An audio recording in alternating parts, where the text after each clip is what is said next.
Jain friend India pride में आप सभी का स्वागत है। फ्रेंड्स, यहाँ पे यूजीसी नेट हिंदी साहित्य संबंधी जो हमारे यूनिट 5 हिंदी कविता विधा से संबंधित यूनिट है, उसमें निराला जी की रचना सरोज स्मृति हमारे पाठ्य पुस्तक में यानी हमारा जो सिलेबस है उसमें लगा हुआ है। हम बात करने वाले हैं निराला जी की सरोज स्मृति रचना पे।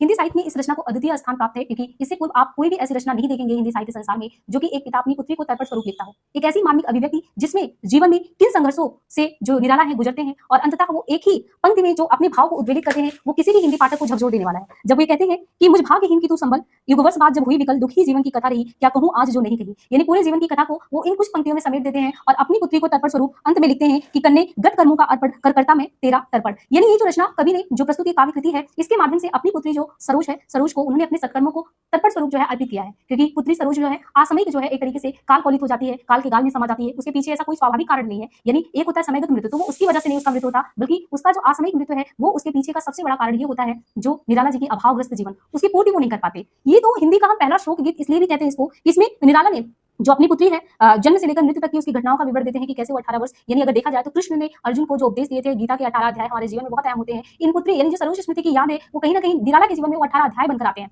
तो वो एकमात्र पुत्री सरोज की असामयिक निधन पे उस तरीके से अपनी पुत्री का ना तो उत्तम भरण पोषण कर पाते, ना ही समुचित उसको चिकित्सीय सुविधा दे पाते हैं, जिसकी वजह से वो अपने जीवन को आप कह सकते हैं कि बचा सकती थी, वो जिंदगी को जी सकती थी। तो उसके पीछे वो इस कारण को तो मानते हैं कि उनका जीवन आर्थिक जो सुविधा है वो उससे संपन्न नहीं था, जिसकी वजह से उसकी छठपूर्ति उसकी पुत्री यानी उनकी पुत्री को करना पड़ा। अब इसके पीछे उन्होंने एक कारण सबसे बड़ा ये भी कहा था कि इसके पीछे कहीं ना कहीं साहित्य में जो उनको निराकृत भाव से उनकी जो रचनाएं होती थी उनको लौटा दिया जाता था, वो भी बहुत बड़ा कारण था। वो साहित्य का सृजन बहुत तन्मयता से करते थे, लेकिन दुख इस बात का होता था कि उन्होंने इन पंक्तियों में इस चीज को उद्धृत किया है कि जब भी मैं कहते हैं कि तब भी इसी तरह मैं समस्त कभी जीवन में व्यस्त लिखता आबाद गति से मुक्त छंद, पर संपादक गण निरानंद वापस कर देते पर सत्वर दे एक पंक्ति दो में उत्तर। आपने इनकी रचनाओं के बारे में जूही की कली में ही सुना होगा ये कि जब भी वो रचना को लेके गए तो कभी श्रृंगारिक हाव भाव उसमें काम उत्तेजना भाव ज्यादा है, ऐसे करके महावीर प्रसाद द्विवेदी जी ने जो है रचनाओं को लौटा दिया। ऐसे ही संपादक बहुत सारे साहित्यकार प्रकाशकों के पास और अपने खुद की वो चीजें नहीं होती थी, तो वो उस समय बहुत ज्यादा ही अपनी जिंदगी में संघर्ष कर रहे होते हैं। लेकिन जो साहित्यिक जीवन है बहुत ही कष्टमय जीवन रहा, कष्ट साध्य रहा, तो उसकी छठपूर्ति इनको अपनी पुत्री या अपनी जो पत्नी है या आप कह सकते हैं कि समस्त जीवन में उन अभावों का कहीं ना कहीं वो चीज जो है अप्रत्यक्ष ही सही, लेकिन वो प्रभाव दिखता है। ये रचना जो है सन 1935 में प्रकाशन में आता है और ये काव्य संकलन जो अनामिका का पहला संस्करण 1923 में आता है, दूसरा 39 में, तो दूसरी जो संस्करण अनामिका का है उसमें इसको काफी संकलित यानी इसको संकलित किया जाता है। उसमें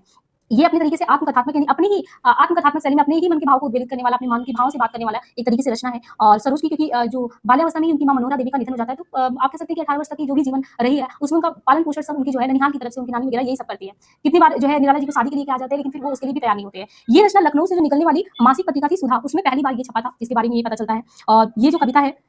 रामविलास शर्मा कहते हैं कि सरोज स्मृति की तुलना हम शेक्सपियर की जो शेक्सपियर के किंग लियर है उससे कर सकते हैं। और सरोज स्मृति की निराला ही जो है राम की सती पूजा के राम बन के आते हैं, ये भी इनके बारे में कहा जाता है। और ये एक तरीके से हिंदी में एलिजी भी कहा जाता है, इस रचना को अपनी तरीके से एलिजी भी है। पूरे जो ये कथानक उसको हम विभक्त करके अगर जानना चाहें तो 9 अनुच्छेदों में बांट के संपूर्ण कथानक को समझ सकते हैं। जैसे इसकी पहले ही जो घटना होती है वो उसमें सरोज की बीमारी जो 18 वर्ष की आयु में उसको कैसे 18 अध्याय में करके देखते हैं। जो इसका दूसरा जो इसका अध्याय होता है तो उसमें ये देखते हैं कि सरोज की मां मनोहरा देवी का कैसे निधन हो जाता है, फिर इनके बच्चों का पालन पोषण कैसे ननिहाल की तरफ से होता है। इनके अलावा इनका जो भाई होता है रामकृष्ण करके, वो रामकृष्ण सरोज से 3 साल बड़ा होता है। और इसके बाद देखिए तो तीसरा व चौथा सरोज का कैसे बड़ा होना है, सरोज कैसे बड़ी हो रही है, और निराला के साहित्य संघर्ष की जो कहानी है वो भी हमें इसी में दिखता है। इसके आगे की घटनाओं में 5वां चक्र में जो अध्याय में उसमें दिखते हैं कि निराला पर दूसरे विवाह करने का बराबर दबाव बनता है उनकी सास की तरफ से कि दो बच्चे हैं, कौन इनको पालेगा। लेकिन इन्होंने अपने जीवन को उस तरीके से आगे नहीं बढ़ाया। आगे ये सरोज की किशोरावस्था में प्रवेश करके ये 7वां अनुच्छेद आता है और उसके सौंदर्य और जो सृष्टि यानी सौंदर्य जो है उसकी दृष्टि उसकी कंठ की जो तारीफ करते हैं। और आठवीं दृष्टि में सरोज के विवाह की चर्चा होती है, जब 13 वर्ष की आयु होती है तो उसके विवाह की चर्चा होती है। इसके अलावा 9वां जो है वो सरोज ने कैसे नानी की गोद में जो है वो आंखें अपनी अंतिम जो है निद्रा जो है चिरबिलीन होना, वो कैसे उसमें चिरबिलीन हो गई। तो बहुत ही मार्मिक यानी आपके हृदय को आप कह सकते हैं कि बिल्कुल उद्वेलित कर देने वाली इस तरीके से बहुत ही मार्मिक जो है पीड़ादायक कथा जो है इन्होंने अभिव्यक्त किया अपनी पुत्री सरोज के प्रति। बहुत ही प्रेम से उसको कहते हैं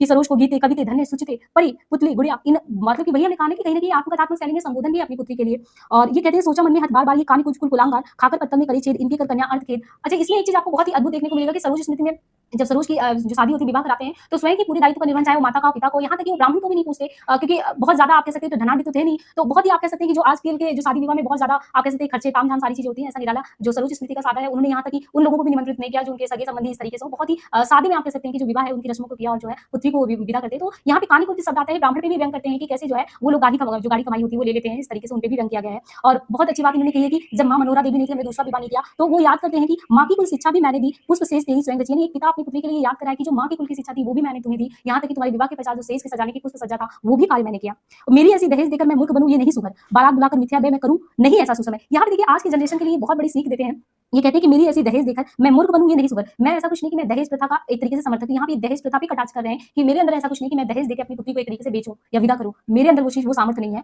और बारात बुलाकर यानी लोगों को बुलाएं और लोगों को निमंत्रित करके मिथ्या नहीं झूठी शान शौकत में जो है चीजों को हम खर्च करें, निराला उसके भी पक्ष में नजर नहीं आती। तो ये प्रगतिशील सोच है समाज के लिए कि जो आज के समय में जो गरीब है, जो बराबर यही सोचते रह जाते हैं कि पुत्री को हम विवाह करना है तो किस तरीके से धन को जो है संग्रहित करें, कल को वो नहीं धन नहीं रहेगा तो हम कैसे विदा करेंगे। निराला ने उस समय इतनी प्रगतिशील सोच के साथ इस चीज को किया कि हम दहेज देकर बेटी को विदा क्यों करें बेटी को, क्यों हम पुत्री और क्यों हम जो है माता और पिता बनकर एक साथ जो है पुत्री के पालन पोषण का जो जिम्मेदारी है क्यों नहीं ले सकते हैं, है ना। और ये इनके अलावा भी मैंने मतलब ये कुछ ऐसे शब्द इनके आते हैं, कन्यागत कर्मों का अर्पण कर करता मैं तेरा तर्पण, तो अंततः वो तर्पण करते। बाकी जो जितनी भी व्याख्याएं हैं वो संपूर्ण आपको जो है अभी हम करेंगे वाचन, तो उसमें अच्छे से समझ। उनविंस पर जो प्रथम चरण 13वां जीवन सिंधु तरुण तनय लेकर दृक्पात तरुण जनक से जन्म की विदा अरुण गीते मेरी तजरूप नाम वरलिया अमर शाश्वत विराम। यहाँ पे देखिए जो सरोज स्मृति में निराला जी ने अपनी पुत्री को याद किया है, तो उन्होंने जो संबोधन परक अपनी पुत्री के लिए शब्दों का चयन किया है उसमें उन्होंने तनय गीते इस तरीके से अपनी जो पुत्री है उसको उन्होंने संबोधित किया है। सरोज स्मृति कविता में कवि ने अपनी प्रिय पुत्री सरोज की बाल्यकाल से लेकर जो मृत्यु तक की घटनाओं को बड़े ही मार्मिक ढंग से प्रस्तुत किया है। तो इसमें एक तरफ तो जो कवि है उनका जो एक ऐसा स्वर बिखर के आता है जो विद्रोही और क्रांति दशा वाला स्वरूप लगता है, दूसरी तरफ पिता का वात्सल्य भाव, और तीसरा जीवन में कैसे उनके संघर्ष रहा, अपमान रहा, वंचना रहा, जिसकी हम परिणति देख सकते हैं कि वो अंततः अपनी इसी भावाभिव्यक्ति को हमारे समक्ष रखते हैं कि दुख ही जीवन की कथा रही, क्या कहूँ आज जो नहीं कही। इनकी पुत्री जो कि असामयिक निधन के गाल में समा जाती है, 18 वर्ष ही अभी जीवन के पूरे किए थे, 19वें में ही जैसे ही इसने प्रवेश किया, इसके पूर्व ही असाध्य बीमारी की वजह से अगर देखें तो जो पुत्री सरोज है उनका निधन हो जाता है। ऐसे में पुत्री सरोज के निधन पे सूर्यकांत त्रिपाठी निराला जी जो है तो उनके द्वारा कहा जाता है कि 19 पर जो प्रथम चरण 13वां जीवन सिंधु तरुण तनय लीकृ दिक्पात तरुण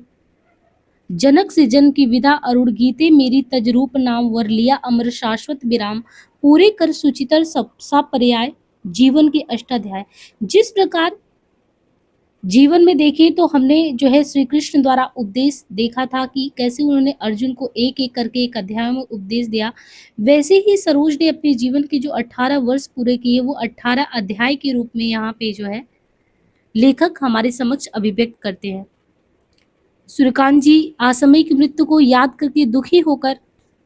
वो सबसे पहले परिचय देते हैं कि कैसे जो उनकी गीते हैं जीवन के अष्टादशाध्याय यानी 18 अध्याय को कैसे पूरी की, और इसके बाद चढ़ मृत्यु तरुणी पर तूर्य चरण वह कहा पिता पूर्ण आलोक वरण करती हूँ मैं यह नहीं मरण, अशब्द अधरों का सुनाभास मैं कवि हूँ पाया है प्रकाश, मैंने कुछ अहरह हरह निर्भर ज्योति अस्तराणा के चरणों पर जीवित कविते शत शत जर जर छोड़कर पिता को पृथ्वी पर तू गई स्वर्ग, क्या यह विचार जब पिता करेंगे मार्ग पर, या अक्षम अतितम मैं सक्षम तारूंगी कर दुह दुस्तरतम। यहाँ पे देखिए निराला जी ने जो पुत्री है, क्योंकि वो असामयिक निधन के उसमें जो है उनके शोक में इस तरीके से जब लिखते हैं, तो जब पुत्री सरोज जो है बहुत ही समय से पहले जब वो उसका देहांत हो जाता है, तो यहाँ पे लेखक अपने अभावग्रस्त जीवन के बारे में भी ये बात करते हैं कि कैसे छोड़कर पिता को पृथ्वी पर तू अकेले स्वर्ग चली गई, और तुझे पता था कि अपने अक्षम पिता के सामने किसी भी प्रकार की तू बाधा उत्पन्न ना कर, तो तू समय से पूर्व ही चली गई। कहता तेरा प्रयाण सविनय कोई ना था, अन्य भावोदय श्रावण नभ का स्तंभ अंधाकार शुक्ला प्रथमा कर गई पार। धन्य मैं पिता निरर्थक था, कुछ भी तेरे हित ना कर सका, जाना तो अर्थो गमो पाए पर रहा सदा संकुचित काय, लख कर अनर्थ आर्थिक पथ पर हारता रहा मैं स्वार्थ समर। यहाँ पे हमने बताया था कि एक जो है इनके जीवन में सबसे ज्यादा अभावग्रस्तता जो जीवन में पूरे ही साथ साथ अगर इनके देखें तो वो चलता ही रहा। अब ऐसे में जो ये जीवन जी रहे थे निराला जी, तो वो अपनी पुत्री स्वर्गीय पुत्री को इसी तरीके से ये संबोधित कर रहे हैं कि मैं जिस रास्ते पे था आर्थिक पद पर तूने देखा मुझे हारते हुए, रण क्षेत्र में हारते हुए, अपने जीवन में हारते हुए सुचिते यानी अपनी पुत्री को कहते हैं कि पहना कर चिनांसुक रख सका ना तुझे अति दुधमुख, छीड़ का अन्न छीना कभी अन्न, मैं लख ना सका वे दृग विपन्न, अपने आंसुओं अतिबिंबित देखे अपने मुख चित्त। यानी वो विपन्न की अवस्था में मैंने तुम्हें दूध, दही या एक तरीके से कोई भी ऐसे अन्न को नहीं दे सका, एक विपन्नता की हालत में। ऐसा मैंने एक पिता जो कि एक स्वाभाविक वो है कि अपनी पुत्री को चाहता है कि लाड प्यार, उसको सुख सुविधाएँ सब कुछ दे। सोचा है न तो हो बार-बार, यह हिंदी का स्नेहोपहार, या नहीं हार मेरी भास्वर, ये रत्नहार लोकोत्तरवर, अन्यथा जहाँ है भाव शुद्ध, साहित्य कला कौशल प्रबुद्ध, है दिए हुए प्रमाण, कुछ वहाँ प्राप्ति को समाधान। पार्श्व में अन्न रख कुशल हस्त, गद्य में पद्य में समाभ्यस्त, देखे वे हंसते हुए प्रबर, जा रहे देखते सदा समर, एक साथ जब सत घात घूर, आते थे मुझ पर तुले तूड़, देखता रहा मैं खड़ा अपल, वह सर छेप व ऋण कौशल, व्यक्त हो चुका चित्त को रात कल, क्रुद्ध युद्ध का रुद्ध कंठन फल, और भी फलित होगी वह छवि, जागे जीवन जीवन का रवि, लेकर कर कल तुलिका कला, देखो क्या रंग भरती मिमला, वांछित उसकी लांछित छवि पर फेरती है स्नेह कूच भरी। यानी कवि जो है अपनी आर्थिक अभावग्रस्त जीवन के साथ कविता के क्षेत्र में भी वो लगातार संघर्ष करते रहते हैं कि कैसे जीवन भर जो उनका संघर्ष चलता रहा, आर्थिक विपन्नता, वो अपने प्रकाशनों, नए-नए प्रकाशन के पास जाते, अपनी रचनाओं को लेके जाते। अस्तु मैं उपार्जन को अक्षम कर नहीं सका पोषण उत्तम। वो कहते हैं कि हमें उस तरीके से, हमने सेवा तो हिंदी का किया, हमें उस तरीके से जो उसकी सेवा का फल मिलना चाहिए थे वो नहीं मिला। अस्तु उपार्जन यानी धनोपार्जन के साधन में मैं ना कुछ एक तरीके से जीवन में कमा पाया, ना ही तुम्हें उत्तम पोषण दे पाया। कुछ दिन को जब तू रही मेरे साथ, अपने गौरव से झुका माथ, क्योंकि ज़्यादातर पालन-पोषण जो है सरोज का उनकी नानी के यहाँ ननिहाल में हुआ था। तो कह रहे हैं जब तू कुछ दिन मेरे साथ रही तो मैं अपने ही नज़रों में गिरा हुआ था। पुत्री भी पिता गेह में स्थिर, छोड़ने के प्रथम जीर्ण अजीर, आँसुओं सजल दृष्टि की छलक पूरी ना जो हो रही कलक। प्राणों की प्राणों में दब कर कहती लघु लघु उषास में भर, समझता हुआ मैं रहा देख, हटती भी पथ पर दृष्टि टेक। तू 1.25 साल की जब कोमल पहचान रही ज्ञान में चपल, माँ का मुख हो चुंबित छड़ छड़, भरती जीवन में नवजीवन, वह चरित पूर्ण कर चली गई तू नानी की गोद जा पली। अब यहाँ पे निराला याद करते हैं कि कैसे समय से पूर्व आपकी माता नहीं रही और आपका मुख बिल्कि मनोहरा देवी जो इनकी पत्नी थी बिल्कुल वैसे ही था। और जैसे ही तू 1.25 साल की हुई, जब कोमल पहचान रही, ज्ञान में भी तू चपल रही, तो अपनी नानी की गोद में पलने के लिए चली गई। सब किए वही कौतुक बुनात, यानी जितने जीवन के तुमने कौतुक विनोद हंसी खुशी जो भी है वो सारे जो स्वाद लिए वो अपने नानी के यहाँ ही लिए। खाई भाई की मार, यानी जो इनके भाई थे कि आपस में इन लोगों की लड़ाइयाँ होती थी। बिकल रोई उत्पल दल दृग दिल छल छल, कभी कभी तुमने रोया भी। चुमकारा सिर उछने निहार, फिर गंगा तट सैकत विहार, करने को लेकर साथ चला तू कहकर जली हाथ चपला, आंसुओं धुला मुख हासु छाल लगती प्रसार व उर्मि धवल। तब भी मैं इसी तरह समस्त कभी जीवन में व्यर्थ भी व्यस्त, लिखता आबाद गति मुक्त छंद। अब यहाँ पे देखिए इनकी जो रचनाओं पे मुक्त छंदी का आरोप लगाते हैं। कहते हैं अपनी पुत्री के साथ जो भी समय मिला कुछ तो हमने गुजारा, लेकिन फिर भी मैं जो है अबाध गति से लिखता रहा। लेकिन मेरे साथ क्या निरादर भाव होता था कि जिस भी संपादक के पास जाते थे वो हमारी रचनाओं को बहुत ही उदासी के साथ लौटा देते थे, और ऐसे हम व्यतीत करते रहते थे गुनगुन कर समय। यह था अभ्यास पास की नोचता हुआ घास, कभी गुस्से में मैं घास को सर ये मतलब कि एक तरीके से अपनी जो झल्लाहट है उसको निकालता। भाव की चढ़ी पूजा उन पर, याद है दिवस की प्रथम धूप थी पड़ी हुई तुझ पर स्वरूप, खेलती हुई तू परी चपल। अब पुत्री को फिर याद कर रहे हैं कि वो पुत्री एक समय ऐसा था कि वो परी जैसी लग रही थी, और प्रवास में चल 2 साल के बाद मैं उत्सुक होकर देखने के लिए अपने मुख था गया हुआ बैठा बाहर आंगन में फाटक के भीतर, मोढ़े पर ले कुंडली हाथ अपने जीवन की दीर्घात, पढ़े लिखे हुए शुए 2 विवाह, हंसता था मन में बड़ी चाह, खंडित करने को भाग्य अंग, देखा भविष्य के प्रति आशंक। आपने देखा होगा इनके विवाह को भी लेके जो है इनको विवाह नहीं करना था, लेकिन इनके जो आत्मीय स्वजन थे इन्होंने कहा कि अपना जो है वो विवाह कर ले। तो सूर्यकांत निराला जी जो बेटी का नाम सरोज था, असामयिक मृत्यु जब हो गया था तो उनको ये विवाह का प्रस्ताव आया कि तेरा जो मतलब कि इनको कहा गया कि किसी भी तरीके से जो है आप विवाह कर लीजिए, आपके 2 बच्चे हैं। तो इससे पहले आत्मीय स्वजन स्नेह कर चुके थे, जीवन सुखमय होगा, विवाह कर लो। जो पढ़ी-लिखी हो सुंदर, यानी एक परिणय, यानी इनको परिणय सूत्र में बंधने के लिए इस तरीके से इनके ननिहाल की तरफ से कहा गया कि बहुत अच्छी लड़की है और जो है आप मतलब उनसे विवाह कर लें, जो बच्चे हैं उनको पालने के लिए। तो इन्होंने कहा मैं हूँ मंगली, मुड़े सुनकर। इन्होंने अपने आप को कह दिया मैं मंगली हूँ, तो वो लोग अपने आप ही जो है सुनकर ये चीज़ जो है अपने मुँह को हटा लेते हैं कि हमें नहीं करना है। और इस बार एक और विवाह जो किसी तरह भी हतोत्साह किया, होने को ना था, पड़ी अड़चन, आया मन में भर आकर्षण। उस नैनो को सासू ने कहा वे बड़े भले जन हैं भैया, एंट्रेंस पास है लड़की, वह बोले मुझे 26 है। यहाँ पे निराला को कहते हैं कि अभी जो है 26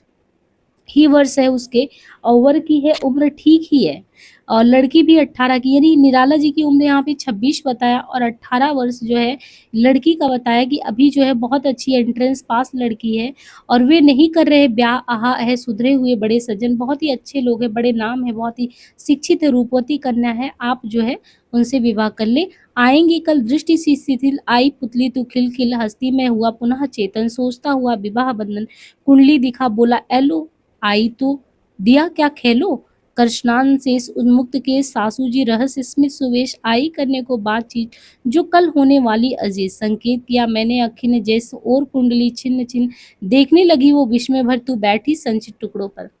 धीरे धीरे फिर बढ़ा चरण, बाल की केलियों का प्रांगण, कर पार कुंज तारुड़ सुघर, आई लावाड़ भर थर थर, कापा कोमलता भरा सस्वर, ज्यो मलकौश नववीणा पर, नैस स्वप्न ज्यो तू मंद मंद, फूटी ऊषा जागरण छंद, कापी भर निज आलोक भार, कापा वन कापा दिग प्रसार, परिचय परिचय पर खिला सकल, नभ पृथ्वी द्रुम कली किसले तल, क्या दृष्टि अतल की सिक्त धार, ज्यो भोगावती उठी अपार, उमड़ता उर्द को कल सलील, जल टलमल करता नील नील, पर बधा दे के दिव्य बाद, छलकता दृगों से साथ साथ, फूटा कैसे प्रिय कंठ स्वर, माँ की मधुरिमा व्यंजना भर, हर पिता कंठ की तृप्त धार, उत्कलित रागनी की बहार, बन जन्म सिद्ध गायिका तन्वी, मेरे स्वर की रागनी ब्रीही,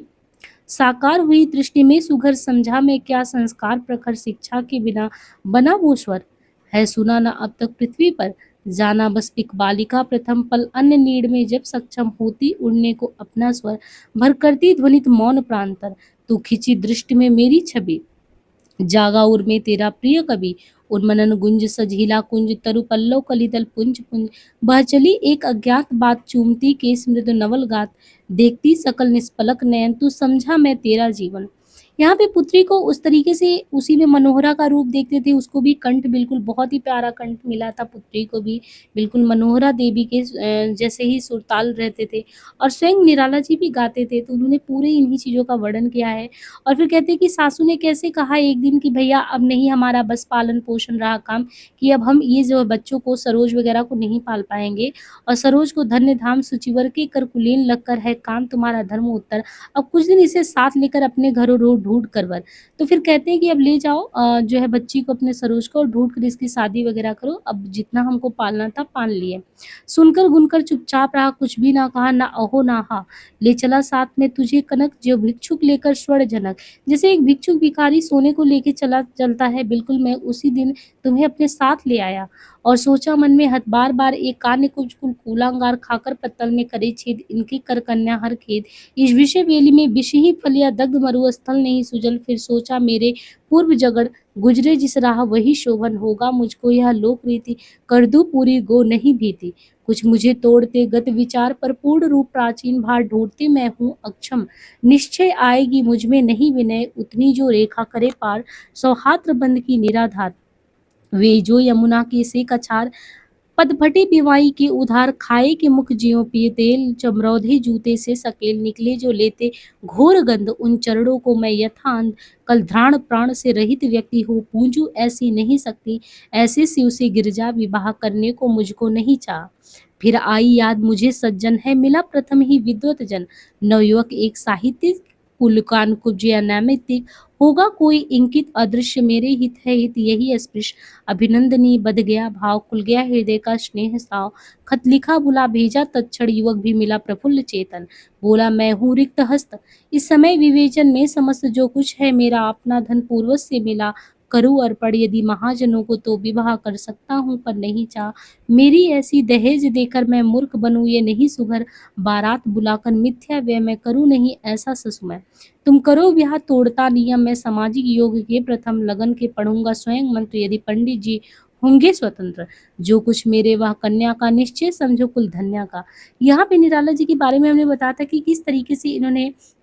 जो एक परिपाटी दहेज वगैरह की चल रही है उसको बिल्कुल इन्होंने निरर्थक साबित किया और पुत्री की जो विवाह इन्होंने किया उसमें हर एक काम जो है स्वयं एक पंडित का भी काम इन्होंने कहा क्योंकि इनकी आर्थिक अभावग्रस्त जीवन का वैसे भी रहा तो इन्होंने जो है उस विवाह में जो है पूरी तरीके से सारा जो है जो करना था उन्होंने एक पिता और पूरी जो धर्म कर्म का निर्वहन करना था खुद ही किए। तो यहाँ पे देखिए वो फिर याद करते हैं कि कैसे तेरे विवाह बिल्कुल नए रूप में मैंने देखा था, तुझ पर कलश का शुभ्र जल गिराया था। तो उस समय मुझे देखती हुई मन-मन हँस रही थी, तेरे ओठों पर बिजली जैसा कंपन था, तेरे हृदय में प्रीतम की सुंदर छवि झूल रही थी, जिसे अभिव्यक्त करना तेरे लिए संभव नहीं था, लेकिन वह तेरे श्रृंगार के माध्यम से अभिव्यक्त हो रहा था। तेरे झुके हुए नेत्रों से प्रकाश फैल रहा था और तेरे ओंठ काँप रहे थे। शायद तू कुछ कहना चाहती थी या माँ का अभाव तुझे दर्द दे रहा होगा। तुझे देखकर मुझे ऐसा लग रहा था कि मेरे जीवन की सुखद क्षणों का प्रथम गीत तो तू ही है। निराला को पुत्री के विवाह के समय उसका श्रृंगार उनकी पत्नी जैसे मनोहरा का रूप लग रहा था। पत्नी का वह श्रृंगार ही कविता में अभिव्यक्त हो रहा है। कविता का यह रस मेरे प्राणों में प्रिया के साथ बिताए गए राग रंगों को भर रहा है। बहुत ही सुंदर रूप मानो आकाश अर्थात स्वर्गलोक से उतरकर पुत्री के रूप में पृथ्वी पर मनोहरा स्वयं उतर आई हो। प्रिय का शब्द श्रृंगार मुखर तो खुली एक उच्छ्वास संग विश्वास निस्तब्ध कांपा आदरों पर थर थर देखा मैंने वह मूर्ति दीदी जैसे तुम्हारी मूर्ति को देखा मुझे उसी समय एहसास हुआ वो बसंत की प्रथम गीति कैसे हमने अपने प्रियतमा के साथ जो है उस क्षण को बिताया था भरता प्राणों में राग रंग रति रूप प्राप्त कर रही वही आकाश बादल कर मना में ही हो गया ब्याह आत्मीय स्वजन कोई थे ना आमंत्रण ना भेजा विवाह राग भर रहा ना घर निसी दिवस जाग प्रेमों ने एक संगीत भरा नवजीवन के स्वर पर उतरा माँ की कुल शिक्षा मैंने दी। देखिए एक पिता जो है उन्होंने खुद कहा कि मैंने ही माँ की कुल शिक्षा दी पुष्प सेज तेरी सजाई सोचा मन में वह शकुंतला फिर वो एक कथानक को याद करते हैं कि कैसे वो शकुंतला ने जो है आपने कथानक ये सुना होगा कि कैसे जो है स्वयं जो शकुंतला प्रेम करती है बाद में जो मोती जो होता है दुष्यंत शकुंतला की कहानी कि जब वो मोती जो है राजा नहीं पहचान पाते तो ये जो है पुत्र को खुद ही मतलब कि अकेले वो कैसे एक समय था कि वो पालती है लेकिन आज तो मनोहरा देवी हमारे बीच में नहीं है।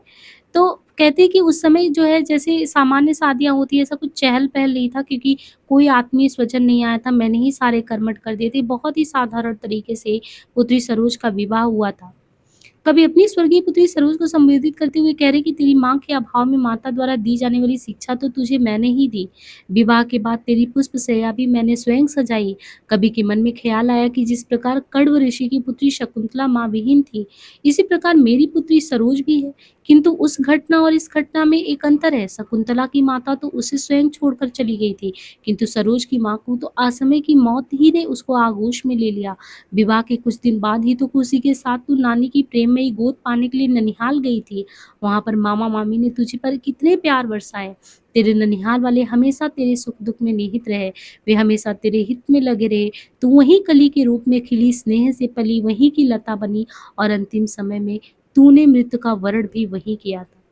कभी हाँ निराला भावुक होकर कहते हे पुत्री तू मेरे जैसे भाग्यहीन पिता का एकमात्र सहारा थी। दुख मेरे जीवन की कथा रही जिसे मैंने अब तक किसी से नहीं कहा, उसे अब आज क्या कहूँ। मुझ पर कितने ही वज्रपात हो, कितनी भयानक विपत्तियां आए, चाहे मेरे समस्त कर्म उसी प्रकार भ्रष्ट हो जाएं जैसे सर्दी की अधिकता के कारण कमल पुष्प नष्ट हो जाते हैं, लेकिन यदि धर्म मेरे साथ रहा तो मैं विपदाओं को मस्तक झुकाकर सहज भाव से स्वीकार कर लूंगा। मैं अपने रास्ते से नहीं हटूंगा। कभी अंत में कहता है कि बेटी मैं अपने बीते हुए समस्त शुभ कर्मों को तुझे अर्पित करता हूँ, तेरा तर्पण करता हूँ, अर्थात मैं प्रभु से प्रार्थना करता हूँ कि मेरे द्वारा किए गए जो शुभ कर्म है उनका फल तुझे मिल जाए। तो सरोज स्मृति में निराला को वे दिन याद आते हैं जब वे दूर स्थित प्रवास से करीब 2 वर्ष बाद अपनी पुत्री सरोज को कैसे मतलब कि देखते हैं, फिर वो कैसे बड़ी होती है, फिर मनोहरा देवी की मृत्यु कैसे होती है ना? वो सारी जो कथानक है एक-एक करके वो याद करते हैं और अंततः जो है वो अभावग्रस्त जीवन में पुत्री को सब कुछ एक पिता का प्यार ना देने की वजह से अंततः यही अपने शब्दों में बयां करते हैं अपने दुख को कि करने गत कर्मों का अर्पण कर करता मैं तेरा तर्पण, कि किस तरीके से मैं जो अपने अच्छे कर्म आज तक जीवन की किया है मैं वही सच्चाई की राह पे चलूंगा, लेकिन आज मैं तुझे तेरा तर्पण करता हूँ। तो पिता और पुत्री का ये जो प्रेम था, जो निराला ने यहाँ अभिव्यक्त किया है, वो आप कह सकते हैं कि बहुत ही मार्मिक अभिव्यक्ति किया जो कि सच्चाई से ओतप्रोत है। और इस तरीके से अभावग्रस्त जीवन उन्होंने जो जिया है, अपनी पुत्री को उस तरीके से प्यार नहीं दे पाए, उसको इन्होंने अपनी भावाभिव्यक्ति इस रूप में की है। उम्मीद है कि संक्षेप में ही सही मैंने सार को समझाया और आपको समझ में आया होगा। आज के लिए इतना ही, मिलते हैं नेक्स्ट सेशन में। पहले ही चैनल पे नए हो तो सब्सक्राइब ज़रूर करिएगा और देखिए टेलीग्राम का लिंक पिन कर देंगे, वहाँ से जुड़ जाइए बराबर अपडेट के लिए। आज के लिए इतना ही, धन्यवाद।